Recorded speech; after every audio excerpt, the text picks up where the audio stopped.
দরকার নেই, কালকে জয়েন করব বিজেপি হেড অফ হেডকোয়ার্টারে গিয়ে দিল্লিতে।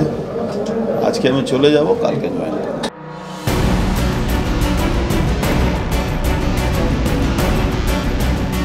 অবশেষে জল্পনায় জল, স্পষ্ট অর্জুন সিং এর গন্তব্য, যোগ দিচ্ছেন পদ্ম শিবিরেই। গত 10ই মার্চ তৃণমূলের তরফে প্রকাশিত প্রার্থী তালিকায় নাম না থাকায় বেঁকে বসেছিলেন অর্জুন। রাতারাতি অফিস থেকে সরানো হয় মমতা অভিষেকের ছবি। তাপস রায়, মুকুটমণি অধিকারী একের পর এক ফুল বদলে প্রশ্ন উঠতে শুরু করে, এবার আরও এক ফুল বদল দেখবে বাংলা। জল্পনা সত্যি করেই বিজেপিতে ঘর ওয়াপসি হচ্ছে অর্জুনের। শুক্রবারই হাতে নেবেন পদ্ম পতাকা। তবে তার আগে বিজেপি নেতা জয় সাহার নেতৃত্বে গেরুয়া মুকুট পরিয়ে উচ্ছ্বাস কর্মীদের। এমনি কিছু বলার নেই, আমি ওকে